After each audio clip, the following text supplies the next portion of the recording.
of God.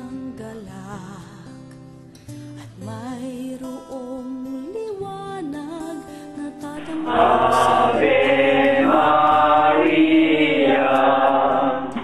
Ave, Ave.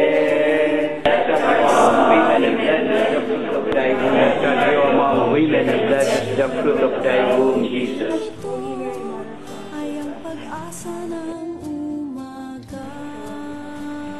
O Jesus, forgive us our sins, save us from the fires of hell, and lead all souls to heaven, especially those in most need of thy mercy. Ave, Ave, Ave Maria, Ave, Ave, Ave Maria. Holy Mary, Mother of God, pray for us sinners now in the hour of our death. Amen.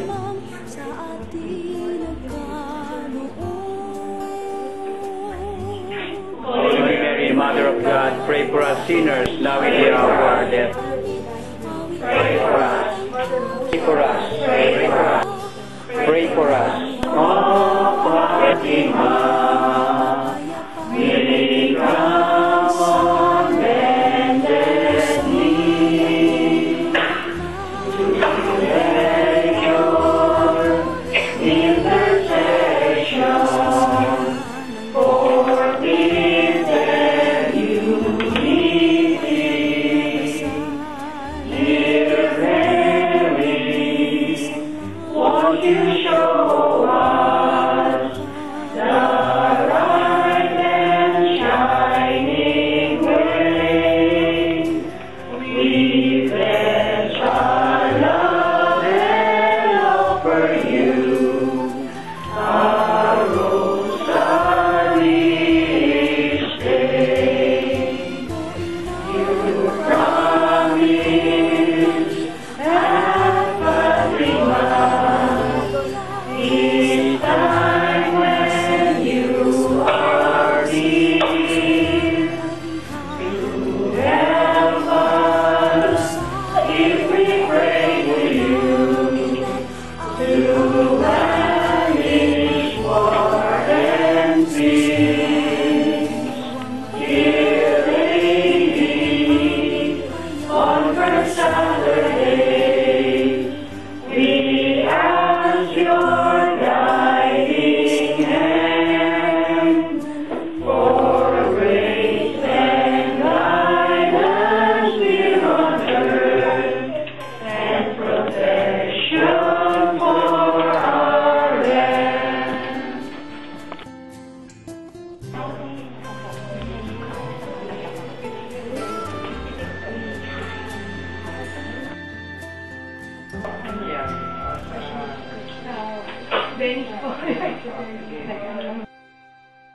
Trabaho, bibig sa anak, bibig sa kung ano-ano.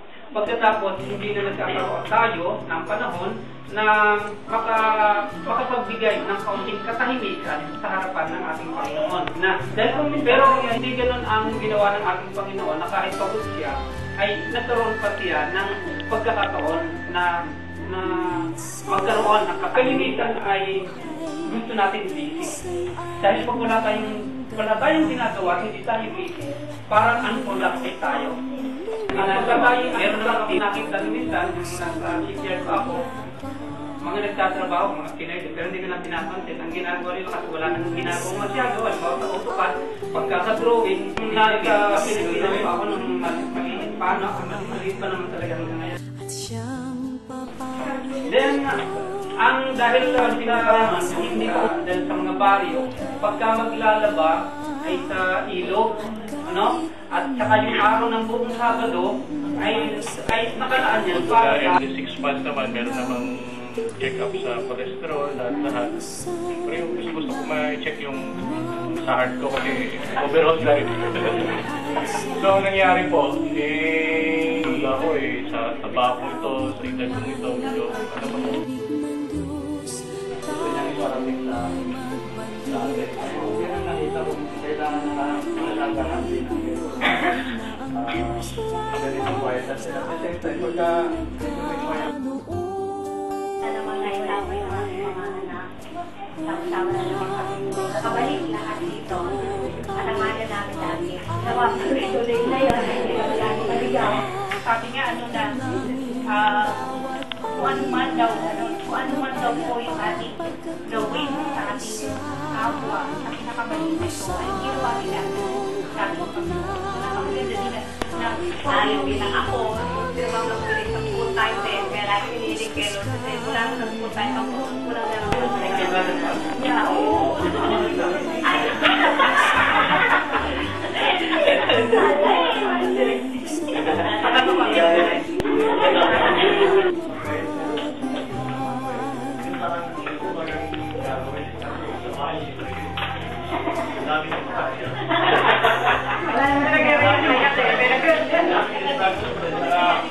Kahit nakulong ka sa kwarto, yung boses niya magiging pagkita.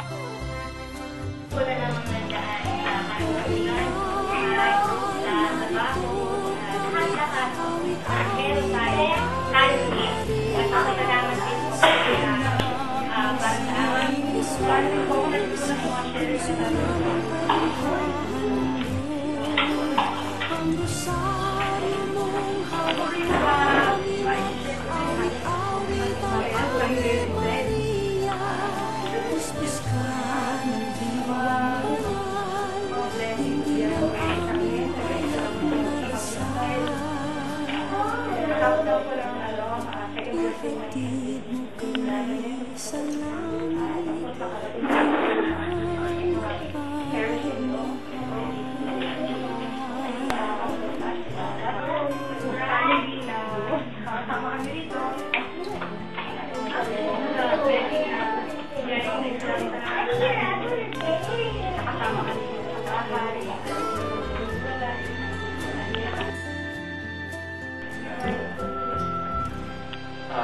Tuwing nandito si Ma'am Mary na paano na-recharge yung prayer life.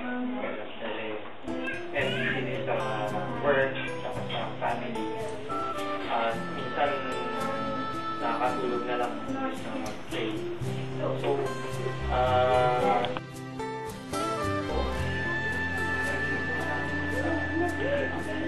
minsan ang buhay ay isang awit ng galak.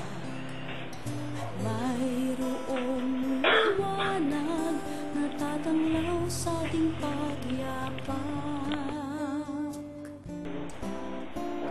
Minsan ang buhay ay isang awit ng luha.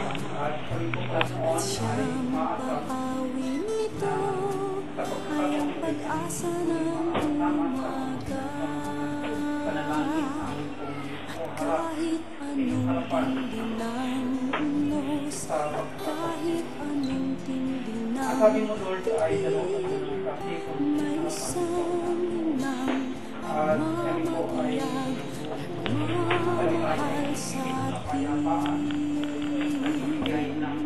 Awit niya'y pag-ibig, tawag niya'y magbalik.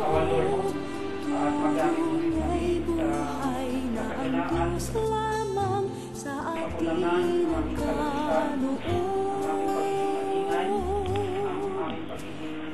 Walang mahal mo kami, awit-awit ang Ave Maria.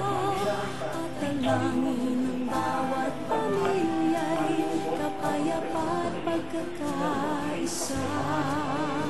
Ang rosaryo mong hawak namin at awit-awit ang Ave Maria. Pustos ka ng diwang banal, lingin ang aming payak na dasal. Ihagin kami sa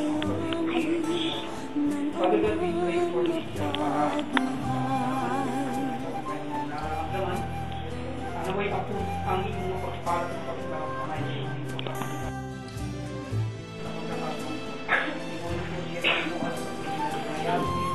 Awal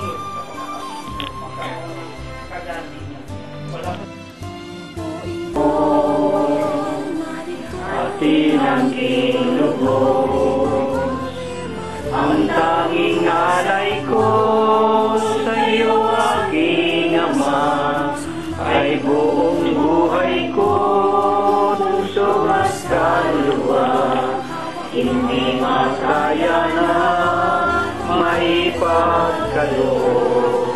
Mamahaling iyan, igintong nilubog. Kaya't madasal, ihatid mo kami sa